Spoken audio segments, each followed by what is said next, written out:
প্রেম ঘোর পর্ব 34 লিখেছেন নার্গিস সুলতানা রিপা, আমি কণ্ঠে রূপা। নৌসিন অরূপকে ধাক্কা দিয়ে সরিয়ে দুহাত দিয়ে নিজের চোখ মুখ ঢেকে চিৎকার করছে। ঘুম ভেঙে যায় অরূপের। বাচ্চাটা বোঝার চেষ্টা করছে কি হয়েছে। নৌসিনের কান্নার আওয়াজ পেয়ে হয়তো বুঝতে পেরেছে যে তার নতুন বউ কান্না করছে। তাই নৌসিনকে নিজের সব শক্তি দিয়ে পেছন থেকে জড়িয়ে ধরে ঘুম ভাঙা শব্দে বলছে, নতুন বউ কেঁদো না, কেঁদো না। সাদা তো ধর্মড়িয়ে উঠে পড়েছে এতক্ষণে। নৌসিনের চিৎকার কমছে, কান্নার শব্দটা ধীর কিন্তু কেমন ভারী হয়ে আসছে। সাদাত চোখ খুলে আন্দাজ করতে পারে নৌসিন কেন করছে। বেচারি রীতিমতো ভয় পেয়ে যায় নৌসিনের আচরণে।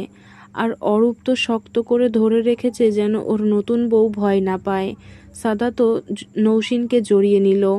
নৌসিন সাদাতের বুকে মুখ রাখতেই সাদাত এমনভাবে চেপে ধরে যাতে নৌসিন চোখ মেলে আর কিছু দেখতে না পারে। সাদাত নৌসিনের কান্নার শব্দেই অনেকটা ভয় পেয়ে গেছে, কিন্তু জড়িয়ে ধরার পর সব ভয়টা 10 গুণ বেড়ে গেছে। কারণ এসি চলছে অথচ নৌসিন ঘেমে পুরো ভিজে গেছে। নৌসিন জান, আমি আছি না, শান্ত হও, সব ঠিক হয়ে যাবে। ও কাকাই নতুন বউয়ের কি হয়েছে? নৌসিন, এই নৌসিন, নতুন বউ, ও নতুন বউ ওঠো, কি হয়েছে, ভয় পেয়েছো? নৌসিন না কোনো চিৎকার করছে না কোনো কান্নার শব্দ করছে, কোনো আওয়াজও দিচ্ছে না মেয়েটা। এমনকি সাদা তার অরূপের ডাকাডাকির কোনো সাড়াও না। ও কাকাই লাইট অফ কেন করেছো? তুমি তো বলেছিলে নতুন বউ লাইট নিভালে ভয় পায়, তাহলে কেন অফ করলে? লাইট দাও তাড়াতাড়ি। টেনশনে সাদাত লাইট জ্বালাতেই ভুলে গেছে। অরূপের কথায় হুঁশ আসে সাদাতের। নৌসিনকে বেডে শুইয়ে দিয়ে মোবাইল খুঁজতে থাকে। বিপদের সময় ঝামেলাগুলো যেন এমনিতেই পা বাড়িয়ে দেয়। এমনি সময় মোবাইল হাতের কাছেই থাকে, আর আজ পাচ্ছেই না। অনুমান করে রুমের লাইটের সুইচ অন করতে যায়। সুইচে হাত দিতেই সাদাত চরম পর্যায়ে অবাক হয়।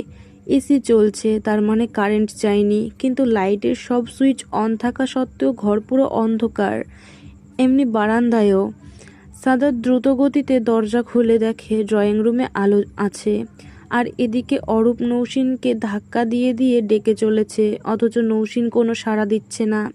সাদাত আবারও ফোন খোঁজার জন্য বেডসাইড টেবিলে হাত দিতেই হাতে লাগে মোবাইলটা, ওর পায়ের কাছে পড়ে যায়। ফোনটা উঠিয়ে আলো জেলে নৌসিনের দিকে ধরতেই সাদাত আরও চমকে যায়। অরূপও এবার নৌসিনের মুখ দেখে কান্না করে দেয়। বাবা কাঁদিস না, নামো বেড থেকে। তোমার নতুন বউকে যেখানে আলো আছে সেখানে নিয়ে যেতে হবে। তুমি ফোনটা ধরে রাখো, আমরা নতুন বউকে তোমার পিউমনির রুমে নিয়ে যাব। অরূপ কান্না করতে করতেই বেড থেকে নামে, সাদাতের হাত থেকে ফোনটা নিয়ে নৌসিনের দিকে ধরে রাখে। সাদাত নৌসিনকে কোলে তুলে প্রাপ্তির রুমের দিকে দৌড়াতে থাকে, আর পেছন পেছন অরূপও ফোনের লাইট নিয়ে দৌড়াচ্ছে। প্রাপ্তির রুমের সামনে দাঁড়াতেই অরূপ সাদাতের আগে দরজায় বাড়ি দিতে থাকে। পিউমনি, দরজা খুলো, দরজা খুলো। প্রাপ্তি, গেট আপ, দরজা খোল। অরূপ অনেক জোরে জোরে দরজায় বাড়ি দেওয়ায় প্রাপ্তির ঘুম ভেঙে যায়। পাশ থেকে ফোনটা নিয়ে দেখে রাত 3টার মতো বাজে। এত রাতে অরূপ ডাকছে। তাড়াতাড়ি লাইট অন করে দরজা খুলতেই আরও শকড হয়ে যায়। এ কি হয়েছে ভাবির? সাদাত কোনো কথা না বলে পাশ কাটিয়ে নৌসিনকে নিয়ে প্রাপ্তির বেডে শুইয়ে দিল। অরূপ বেডে উঠে নৌসিনকে জড়িয়ে ধরে ডাকতে শুরু করে, নতুন বউ ওঠো, ওঠো, ও নতুন বউ। প্রাপ্তি অরূপকে জোর করে কোলে তুলে নেয়। সাদাত নৌসিনের ওড়না দিয়েই মেয়েটার শরীরের ঘাম মুছে দিতে থাকে। ভাইয়া কি হয়েছে ভাবির? এভাবে ঘামলো, ভিজে গেছে পুরো। লাইট অফ ছিল রুমে। প্রাপ্তি চেঁচিয়ে ওঠে, লাইট অফ ছিল মানে? তুমি জানো না ভাবির প্রবলেম আছে? আরে আমি কেন বন্ধ করতে যাব? রুমের লাইটের সুইচ অন করা, বাট আলো আসছে না। সাদাত নৌসিনের হাত পা ঘষতে ঘষতে কথাগুলো বলছে। আজব তো, এটা কি করে সম্ভব? দাদা ভাই তো আজকে পুরো বাড়ির লাইটিং সিস্টেম নতুন করে দিয়েছে, আর তোমার রুমে তো 2টো এক্সট্রা লাইট লাগানো হলো। এসব কিছু জানি না, যা ভাবিকে ডেকে নিয়ে আয়। সাদাত নৌসিনের চোখে মুখে পানি ছিটিয়ে দিচ্ছে, তাতেও কোনো কাজ হচ্ছে না। প্রাপ্তি অরূপকে রেখে অরূপের মাকে ডাকতে চলে যায়। অরূপও সাদাতেরটা দেখে নৌসিনের হাত ঘষে দিচ্ছে। এই বাচ্চা ছেলেটা যেন মুহূর্তেই বড় হয়ে উঠেছে। সাদাত একবার নৌসিনের পা ঘষছে তো আর একবার হাত, কিন্তু নৌসিন নিথরভাবে শুয়ে আছে, কোনো সাড়া নেই। অরূপের মা রুমে ঢুকেই নৌসিনের পাশে বসে নৌসিনের পালস চেক করে। হায় আল্লাহ, পালস এত স্লো কেন? লাইট বন্ধ হলো কিভাবে? হাত পা তো ঠান্ডা হয়ে এসেছে। প্রাপ্তি, যা ময়নার মাকে ডাক। কি হলো, হাঁ করে দাঁড়িয়ে আছিস কেন? যা। অরূপের বাবা এসে অরূপকে কোলে নিতে চাইলে ছেলেটা কোলে ওঠে না। নৌসিনের পাশে ঠাই বসে রইল, যেন ছেলে যেন না কাঁদে। তাই অরূপের বাবা ছেলের পাশে বসে ছেলেকে জোর করে কোলে তুলে নৌসিনের পাশে বসলো। প্রাপ্তি ওদের সার্ভেন্টকে ডেকে আনতেই অরূপের মা বলল, যান তাড়াতাড়ি গরম পানি করে আনুন। সার্ভেন্ট দ্রুত চলে যায়। শুনছো, ওই দিন আন্টি ইঞ্জেকশন দিল না? কার কাছে দিয়েছিল? মা না কাকিমার কাছে? আম্মুর কাছে। আম্মু ডিপ ফ্রিজে রাখার সময় বলছিল। প্রাপ্তি বলল।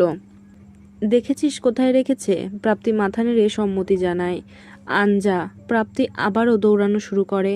সাদা তো রীতিমতো ও জানতো নৌসিনের এমন প্রবলেম হয়, কিন্তু সেটা শুধু শুনেছিল, দেখেনি সে কখনো। আজ এই অবস্থায় নৌসিনকে দেখতে পারছে না সে। দমটা বুঝি বন্ধ হয়ে যাবে এখনই। টেনশন নিস না, ঠিক হয়ে যাবে। বাট আমি বুঝতে পারলাম না, লাইট কি করে নষ্ট হতে পারে? আগে থেকে রুমে দুটো লাইট, আর আজকে আরও দুটো লাগানো হয়েছে। কারেন্ট চলে গেলে একটা এমনিতেই জ্বলে উঠবে, আর অন্যটা একটু পরেই। তাছাড়া বারান্দার লাইটগুলো সারা রাত জ্বলবে, এমন করেই সেট করা হয়েছে। তাহলে এই ঘটনাটা কি করে হলো? কেউ কিছু বলার আগেই গরম পানি আর ইঞ্জেকশন এসে গেছে। তাই আর কোনো কথা না বলে অরূপের মা ইঞ্জেকশনটা পুশ করতে যান, কিন্তু নৌসিন ফুল ব্যান গলার জামা পরেছে। ইঞ্জেকশনটা পুশ করতে হবে নৌসিনের কবজির ওপরে, তাই এখন জামাটা খোলা ছাড়া কোনো উপায় নেই। অরূপের মা ইশারা করাতেই অরূপের বাবা অরূপকে নিয়ে বাইরে চলে যায়। যদিও অরূপ যেতে চায়নি, তবুও জোর করে নিয়ে যাওয়া হয়। প্রাপ্তি আর সার্ভেন্টকেও রুম থেকে সরিয়ে দিয়ে দরজা লক করে দিয়ে সাদাতকে নৌসিনের জামাটা খুলে দিতে বলেন। সাদাত কোনো কথা বলছে না, স্তব্ধ হয়ে গেছে নৌসিনের এমন অবস্থা দেখে। সাদাত তাড়াতাড়ি নৌসিনের জামাটা খুলে দিল, আর অরূপের মা নৌসিনের ইঞ্জেকশনটা এতক্ষণে গরম পানিতে চুবিয়ে রেখেছিল, সেটা তুলে দ্রুত নৌসিনের হাতে পুশ করে দেয়। ভাবি, নো টেনশন, আধা ঘন্টার মধ্যেই সেন্স চলে আসবে। তুই এক কাজ কর, এই যে আলাদা করা গরম পানিটা আছে, এটা টাওয়াল ভিজিয়ে ওর সারা শরীরে মুছে দে। ঘেমে গেছে তো, মুছে দিলে বেটার ফিল করবে। আর আমি ড্রেস নিয়ে আসছি, তুই আগে শরীরটা মুছে দে। ভাবি চলে যাওয়ার পর সাদাত নৌসিনের দুগালে হাত দিয়ে ডাকতে থাকে, প্লিজ জান, ওঠো, আমি আর নিতে পারছি না। আধা ঘন্টা অপেক্ষা করা সম্ভব না আমার পক্ষে, প্লিজ ওঠো। কিছু বলার আগেই অপেক্ষা করতেই হবে। কিছু করার নেই, অপেক্ষা করতেই হবে। সাদাত নৌসিনকে জড়িয়ে ধরে আবারও ডাকতে থাকে। এর মাঝেই ওদের ভাবি রুমে ঢুকে পড়েছে। কি করতে বললাম তোকে, আর তুই কি করছিস? সাদাত করুণা মাখা গলায় ওর ভাবিকে বলে, ভাবি প্লিজ কিছু করো, ওকে আমি এভাবে দেখতে পাচ্ছি না, প্লিজ ভাবি শান্ত হ। এরকম পেশেন্টরা এরকমই হয়। তবু ভাগ্য ভালো 10 মিনিটের ওপর অন্ধকারে থাকেনি, তাহলে প্রবলেম হয়ে যেত। এখন আর চিন্তার কিছু নেই, ধৈর্য ধর, আধা ঘন্টার মাঝে কথা বলতে পারবি। সর, তুই আমাকে দেখতে দে। সাদাত সরে গেল। ওর ভাবি নৌসিনের শরীরটা গরম পানি দিয়ে মুছিয়ে দিল। ড্রেস পরিয়ে দিতে চাইলে সাদাত বারণ করে, নিজেই ড্রেসটা পরিয়ে দিল। অরূপকে অনেকক্ষণ ওর বাবা জোর করে আটকে রেখেছে, এবার আর পারল না। ছেলেটা দৌড়ে এসে নৌসিনের পাশে দাঁড়ায়। আম্মু, নতুন বউয়ের কি হয়েছে? মা ছেলেকে কোলে তুলে নিয়ে বলছে, আব্বু নতুন বউ একটু উইক, কেমন? তুমি কথা বলো না, এখন কথা বললে নতুন বউয়ের আরও অসুখ হবে। চলো আমরা ঘুমিয়ে পড়ি, নতুন বউ আর তোমার কাকাই থাকুক এখানে, আমিও থাকবো, কথা বলবো না।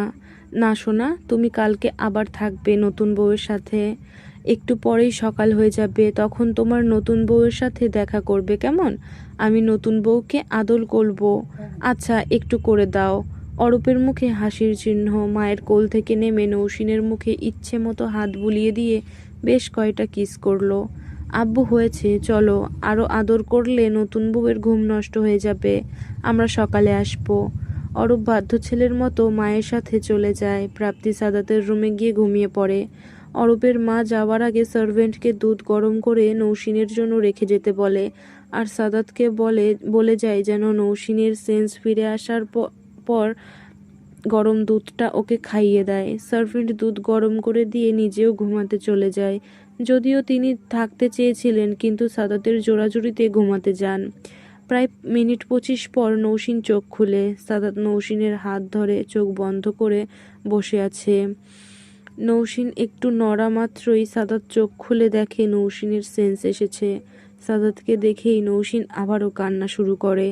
সাদাত নৌসিনের পাশে শুয়ে নৌসিনকে শক্ত করে জড়িয়ে নিলে নৌসিন সাদাতের বুকে মুখ রেখে আরও জোরে কান্না করতে থাকে। সাদাত নৌসিনকে একটানে নিজের বুকের ওপর তুলে নেয়। আমি আছি না, এত ভয় পাওয়ার কি আছে? শান্ত হও, আর কাঁদবে না। সাদাত নৌসিনকে বুকে নিয়েই উঠে বসে। নিজে খাটে হেলান দিয়ে নৌসিনকে বুকের ওপর রাখে। নৌসিন সাদাতকে এমন করে ধরে রেখেছে, মনে হয় একটু ছাড়া পেলেই সাদাত চোরের মতো পালিয়ে যাবে। নৌসিন এখনো কান্না থামায়নি। সাদাত নৌসিনের মুখ তোলে। নৌসিনের চোখ বন্ধ। সাদাত নৌসিনের চোখের পানি মুছে দিয়ে দুগালে হাত রেখে বলছে, চোখ খুলো, দেখো কত আলো, আর তোমার সামনে আমি আছি, চোখ খুলো। নৌসিন চোখ খুলে আবারও সাদাতকে জড়িয়ে ধরে। সাদাতও শক্ত করে আঁকড়ে নেয় নিজের প্রাণপ্রিয়াকে। খুব কষ্ট হচ্ছিল, তাই না? খুব ভয় করছিল। ভয় কিসের? আমি ছিলাম তো। আমার সে সময় শুধু কান্না পায় আর মাথা ব্যথা করে, আর কিছু খেয়াল থাকে না। খুব ভয় করে, খুব। সাদাত নৌসিনের পিঠে চাপ দিয়ে নিজের আরও কাছে নিয়ে আসে। নৌসিনের মুখটা অন্যদিকে ঘোরানোর জন্য ঘাড়ের পাশে চুলগুলো সরিয়ে অসংখ্য চুমু দিতে শুরু করে। আমি আছি সব সময়, কোনো ভয় নেই। এবার সাদাত নৌসিনকে ওর বুকে হেলান দিয়ে বসিয়ে দেয়। টেবিলে থাকা দুধের গ্লাসটা হাতে নিতেই নৌসিন আচমকাই লাফ দিয়ে বিছানা থেকে অন্য পাশে চলে যায়। আমি এটা কিছুতেই খাবো না, প্লিজ জান, এমন করো না। ভাবি সাজেস্ট করেছে, পুরোটা খেতে হবে না, হাফ খেও। নৌসিন দু হাত দিয়ে মুখ চেপে ধরে মাথা নাড়িয়ে না করে, খাবে না। সাদাত নৌসিনের দিকে একটু এগিয়ে যেতেই বেচারি বিছানা থেকে নেমে কান্না শুরু করে। আমি দুধ খাবো না, কোনোদিনও না। সাদাত গ্লাসটা টেবিলের ওপর রেখে বলছে, ওকে, খেতে হবে না। কাছে আসো, তুমি দুধ ফেলে দাও আগে, না হলে আমি ঘুমাবো না। আমার বমি আসে এটা দেখলে, আর তুমি খাওয়াতে আনছো। খাবো না আমি এটা, জীবনেও না। জান, এটা অন্য কেউ খেতে পারবে, শুধু শুধু ফেলে নষ্ট কেন করব? তুমি জাস্ট ওষুধটা খাবে শুধু, দুধ খেতে হবে না তোমায়। সাদাতের অনেক জোরাজুরিতে নৌসিন এসে ওর পাশে বসে, আর আসা মাত্রই সাদাত জোর করে নৌসিনকে ওর বুকের সাথে চেপে ধরে আর টেবিল থেকে গ্লাসটা হাতে তুলে নেয়। গ্লাসটা দেখেই নৌসিন আবারও কান্না শুরু করে। নিজেকে ছাড়ানোর হাজার চেষ্টা করেও পারে না। আমি খাবো না, এটা না, অন্য যে কোনো কিছু। একটু খাবে, বেশি না। বমি আসে আমার। আচ্ছা ওকে, চামচ দিয়ে দিচ্ছি। সাদাত একটা ছোট চামচ দিয়ে একটু দুধ নৌসিনের মুখে জোর করে ঢুকিয়ে দিতেই নৌসিন ফেলে দেয়। ফেলে তো দিলই, তারপর আবার হাত দিয়ে মুখ মুছছে, থুথু করতে শুরু করেছে। পারবো না আমি, কাঁদো কাঁদো গলায় বলে। সাদাত কিছু না বলে নৌসিনকে একটানে নিজের দিকে ঘুরিয়ে নেয়। আজ পুরোটা খেতে হবে বলেই গ্লাসটা নিয়ে নিজেই দুধ মুখে তুলে নেয়। নৌসিন তো মহা খুশি, নিজেকে আর দুধ খেতে হবে না এটা ভেবে। কিন্তু নৌসিন আর কিছু ভাবার আগেই সাদাত নৌসিনকে শুইয়ে দিয়ে নিজেও ওর ওপর ওঠে। দুহাত দিয়ে নৌসিনের দুহাত বিছানার সাথে চেপে ধরে। নৌসিনের ঠোঁটে ঠোঁট চাপিয়ে দিল, এমনভাবে চাপ দিল যেন নৌসিনের মুখে খুব সহজেই দুধ ঢোকাতে পারে। নৌসিন নিজের সব রকম চেষ্টা চালিয়েও পারছে না। সাদাত এখন সাদাত যা করছে তা মেনে নেওয়া ছাড়া নৌসিনের আর কোনো উপায় নেই। সাদাত এক ফোঁটা করে দুধ নৌসিনের মুখে দিচ্ছে, আর নৌসিন বিকল্প কোনো উপায় না পেয়ে সেটা পান করে যাচ্ছে। মুহূর্তেই নৌসিন নিজের সব নাড়াচাড়া বন্ধ করে দিল। সাদাত হাতগুলো চেপে ধরেছিল এতক্ষণ, সেগুলো শক্ত করে ধরে নেয় এখন। দুজনেই একে অপরের হাত হাত পরম বাঁধনে বেঁধে রেখেছে। সাদাত এক ফোঁটা করে দুধ নৌসিনের মুখে দিচ্ছে, আর নৌসিন পরম সুখে সেটা চুইয়ে চুইয়ে খাচ্ছে। মুখের দুধটুকু শেষ হতেই সাদাত নৌসিনের মুখের দিকে তাকিয়ে দেখে নৌসিন চোখ বন্ধ করে হাঁপাচ্ছে। সাদাতও হাঁপাচ্ছে। সাদাত আর দেরি না করে টেবিল থেকে গ্লাসটা নিয়ে আরও দুধ নিজের মুখে পুরে নিয়ে আগের বারের মতোই নৌসিনকে খাইয়ে দিচ্ছে, কিন্তু নৌসিন এবার আর কোনো বাধা দিচ্ছে না। সাদাত একটু একটু করে দুধ নৌসিনের মুখের ভেতরে দিচ্ছে, আর নৌসিন পরম সুখে সেটা পান করে নিচ্ছে। এই স্বাদটা যেন আলাদা, পৃথিবীর কোনো দুধের এমন স্বাদ নেই। নৌসিন এই দুধের স্বাদে হারিয়ে গেছে। যদি এমন স্বাদই হয় তবে শুধু আজ কেন, সারা জীবনই নৌসিন দুধ খাবে। সাদাতের মুখের দুধ আবারও শেষ। সাদাত আবার গ্লাস থেকে নিজের মুখের দুধ নিল। এবার গ্লাস পুরো ফাঁকা। নৌসিনের ওপর আবারও শুতে নিলে নৌসিন চোখ মেলে তাকায়, ইশারা করে আর খেতে পারছে না। সাদাত এক মুহূর্ত নৌসিনের দিকে তাকিয়ে থাকে। নৌসিনের দুগালে হাত রাখে, আবারও ঠোঁটে ঠোঁট ডুবিয়ে দেয়। আবারও সেই স্বাদ চুষে নিতে থাকে নৌসিন। মুখের দুধ শেষ। নৌসিন তবুও সাদাতের ঠোঁট চুষে নিচ্ছে।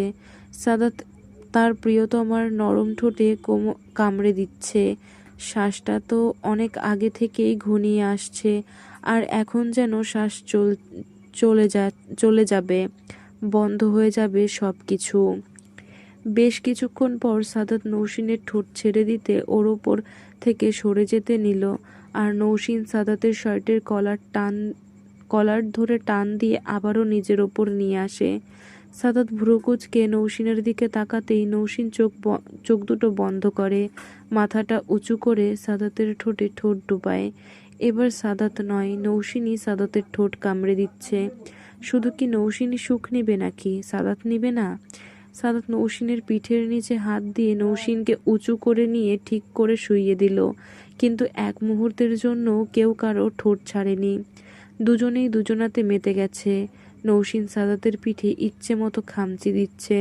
সাদাত ঠোঁট সরিয়ে নিয়ে বসে নিজের শার্ট খুলে ফ্লোরে ছুঁড়ে মারে। হাঁপাচ্ছে নৌসিন। সাদাত নৌসিনকেও টেনে তুলে জামার চেইন খুলে দেয়। ভালোবাসার পরশে ভরিয়ে দিচ্ছে নৌসিন ঘাড়ে, পিঠে। আর কোনো কথা না। সাদাত আবারও আদর ভরিয়ে তুলে নৌসিনের বুকে, পেটে দিকে নেমে জিহ্বা দিয়ে লিক করতে থাকে। নৌসিন কোনো বাধা দিচ্ছে না, মেতে উঠেছে সাদাতের ভালোবাসার আদরে। কিন্তু সাদাত যে ভালোবেসে সারা শরীরে আগুন ধরিয়ে দিচ্ছে। প্লিজ জিহ্বা দিও না, আমি তো মরে যাচ্ছি। সাদাত বারবার নাভির চারপাশে জিহ্বা দিচ্ছে। ও তো নৌসিনের ভালোবাসায় মেরে দিতেই চায়। ও তো নৌসিনকে ভালোবাসায় মেরে দিতেই চায়। নৌসিন দু হাত দিয়ে সাদাতের চুল চেপে ধরে। এতে করে সাদাতের মুখ নৌসিনের নরম পেটের আবারও গভীরে চলে যায়। নৌসিন আবারও বারণ করে, এমন করো না জান, আমি তো শেষ হয়ে যাব। শেষ করতেই চাই আমি, মারতে চাই আমার ভালোবাসায়। একটু আগে যতটা কষ্ট পেয়েছো তার চেয়ে 1000 গুণ সুখ এনে দিব। ভয় নেই, আগুন ধরিয়ে দিয়েছি সেটা আমিই নিভিয়ে দিব। আগুন তো জ্বালিয়েছি তোমাকে ঘায়েল করে নিতে, না হলে তুমি তো। সাদাত আর কিছু বলতে পারল না। নৌসিন সাদাতের ঠোঁটে চেপে নেয়, জড়িয়ে ধরে দুজনকে। আবারও ভালোবাসার চাদরে জড়িয়ে যায় দুজন। কিছু সময় পর সাদাত টেবিল লাইটটা অন করে, ঘরের বড় ল্যাম্পটা নিভিয়ে দিয়ে আবারও বেডের কাছে আসে, নৌসিনের দিকে দৃষ্টি দিয়ে দেখে নৌসিনের চোখ বন্ধ, বড় বড় শ্বাস নিচ্ছে শুধু। সাদাত নৌসিনের এমন অবস্থা দেখে আবারও মাতাল হয়ে উঠেছে, আর নৌসিনও মনে মনে সাদাতের মাঝে হারিয়ে যেতে চাইছে। সাদাত বুঝতে পারছে নৌসিনের এমন ছটফট করার কারণ, তাই আর দেরি না করে নৌসিনের ওপর শুয়ে পড়ে। চোখ খুলবে না? আচ্ছা খুলো না। ইস, নৌসিন, লাইটের আলোতে সব এভাবে দেখাচ্ছ, আমি তো ঘায়েল হয়ে গেছি। নৌসিন কিছু না বলে জড়িয়ে ধরে সাদাতকে।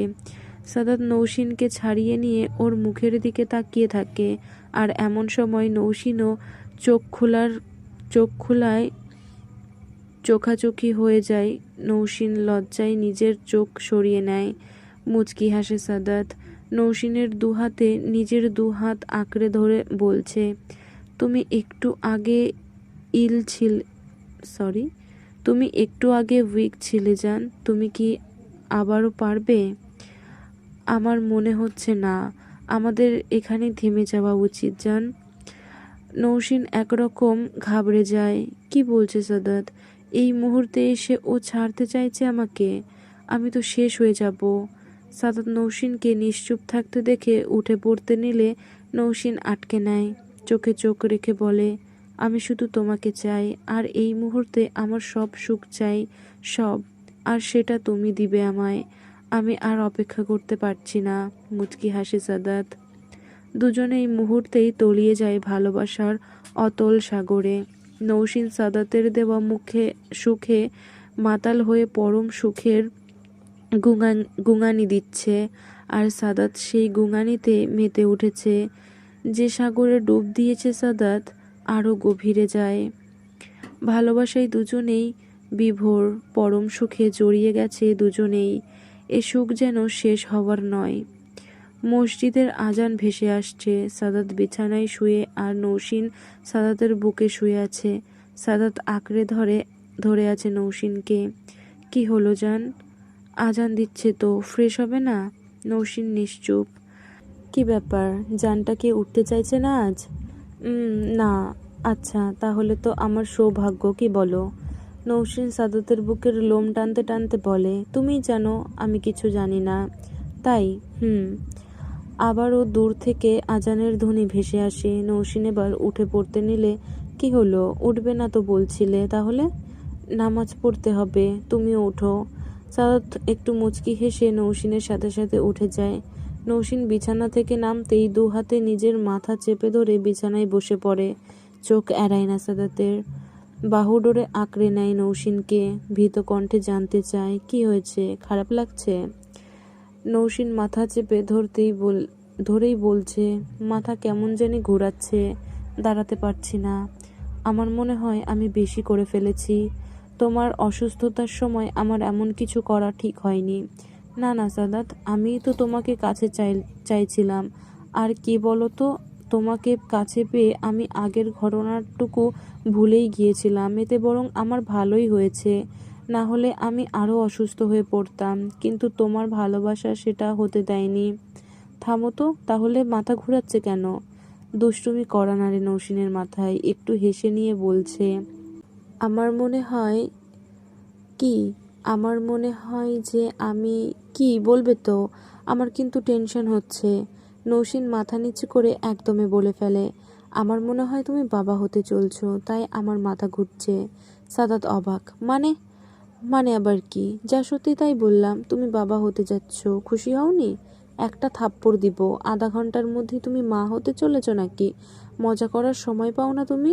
দুদিন যা হলো সেখানের প্রোটেকশন আমি নিয়েছি, শুধু আজ উইদাউট এনি প্রোটেকশন। লাফিয়ে ওঠে নৌসিন, এই জান, তার মানে আজকের ঘটনাটার জন্য আমি কনসিভ করতে পারবো? ইস, কি মজা হবে, তাই না? আল্লাহ, আজকের কারণেই যেন আমি কনসিভ করি, প্লিজ আল্লাহ প্লিজ। সাদাত নৌসিনের মনোজাত ধরা হাতটা ঝটকা মেরে নামিয়ে নেয়। চুপ, কিছু হবে না, আমি তোমাকে প্রোটেকশন নেওয়ার ব্যবস্থা করে দিব আজ। না, আমি কোনো প্রোটেকশন নিব না। সাদাত নৌসিনের দুহাত নিজের মুখে দুহাত নিজের হাতের মধ্যে নিয়ে বলছে, না জান, এমন করো না প্লিজ। তুমি জানো ভাবি বলেছিল তোমার প্রেশার খুব লো, আর কিছু সময় নাও তুমি প্লিজ। আর আমি তোমার স্বাস্থ্যের কথা ভেবেই তোমাকে কোনো প্রোটেকশন নিতে দিই না, সব আমি নিজে করি। বাট নর্মালি তো মেয়েরাই প্রোটেকশনের জন্য পিল নিয়ে থাকে, কিন্তু আমি চাই তোমার কোনো প্রতিক্রিয়া যেন না আসে, তাই আমি নিজে প্রোটেকশন নিচ্ছি। শুধু আজকেই এমন হলো, প্লিজ শুধু আজকের দিনটা তুমি একটা পিল নিবে। আর আর বলবো না তোমায় পিল নিতে, শুধু আজ। না আমি না আমি নিব না, আমি মা হব, ব্যাস এটাই শেষ। তুমি দেখছো অরূপ কি সুন্দর আমাকে জড়িয়ে ধরে ঘুমাচ্ছিল। জান প্লিজ। এই অরূপ কোথায়? আর আমরা তো প্রাপ্তির রুমে। অরূপ ওদের রুমে। আর বাদ দাও সেসব কথা, এখন আমি যেটা বলছি সেটা শোনো। একটা বেবি নিলে কি এমন হয়? আমাদের কি টাকার অভাব যে বেবি পালতে পারবো না? এবার না সত্যি একটা থাপ্পড় খাবে তুমি। টাকার কথা কোত্থেকে আসলো? আল্লাহ আমাদের যথেষ্ট দিয়েছে। আমি বলতেছি তোমার শরীরের কথা। নৌসিন মুখ গোমড়া করে বসে আছে। সাদাত নৌসিনের আরও কাছে গিয়ে বসে। নৌসিনের দুগালে হাত দিয়ে বলছে, জান, মন খারাপ করছো কেন? আমরা খুব তাড়াতাড়ি বাবা মা হব। আমি তোমাকে বলেছি না, লাস্ট সেমিস্টারটা কমপ্লিট হোক তোমার, তারপর আমরা ডিসিশন নিব। আর আজ আমি তোমাকে ডাক্তারের কাছে নিয়ে যাব, উনি কি বলেন শুনি। ওনার পরামর্শ মতে চলে আমরা এগোবো। আর আর হ্যাঁ, এমন কেন করছো? শুধু এটার জন্য না। তুমি কেমন ইল হয়ে গেলে বলো তো? আমি তো তোমার সব মেডিকেল হিস্টরি জানি না, সেসব জানতেও তো যেতে হবে। প্লিজ মন খারাপ করো না। কাঁদো কাঁদো কণ্ঠে নৌসিন বলে ওঠে, ঠিক আছে, তবে শুধু আজকেই আমি প্রোটেকশন নিব, আর কোনো দিন না। আর সেমিস্টারের পর আমার কিন্তু বেবি চাই। হেসে ওঠে সাদাত, বলল, ওকে ওকে। নৌসিন ফ্রেশ হওয়ার জন্য আবারও উঠে দাঁড়ায়, কিন্তু এবারও মাথায় হাত দিয়ে থেমে যায়। পড়ে যেতে নিচ্ছিল, কিন্তু সাদাতে সে ধরে ফেলায় পড়ে যাওয়ার সুযোগ পায়নি। এই তোমার কি হয়েছে? খারাপ লাগছে? কেমন জানি মাথা ঘুরছে। আগে তো এমন আগে হতো এমন? মানে যদি অসুস্থ হয়ে পড়তে তারপর এমন কোনো লক্ষণ প্রকাশ পেত? সাদাত ভয়ে ভয়ে অনেক প্রশ্ন করে চলেছে নৌসিনকে। না, মাথা এমন করতো না, বাট সেন্স আসার পর যা মাথা খুব ব্যথা করতো। বাট আজ তো ব্যথা করেনি, এখন মাথায় কেমন জানি অস্বস্তি লাগছে। সাদাত সময় নষ্ট না করে নিজেই নৌসিনকে বাথরুমে নিয়ে যায়। আরে কি করছো? আমি পারবো। চুপ, কোনো কথা বলবে না। সাদাত গরম পানি দিয়ে নৌসিনকে গোসল করিয়ে সারা শরীর মুছে নিজেই প্রাপ্তির আলমারি থেকে একটা শাড়ি নিয়ে নৌসিনকে পরিয়ে দিল। আর নৌসিনের যেন কোনো মতে ঠান্ডা না লাগে সেজন্য ড্রয়ার দিয়ে চুল শুকিয়ে দিচ্ছে। কি করছো? ড্রয়ার কেন করছো? তুমি তো না করতে। সেটা চুলের জন্য, বাট আজ তোমার ভালোর জন্য। ভাবি বলে গেছে তোমার যেন কোনো মতেই ঠান্ডা না লাগে। নৌসিন আর কোনো কথা বলল না। সাদাত নৌসিনের চুল ড্রায়ার করে দিয়ে নিজেও শাওয়ার নিয়ে এলো।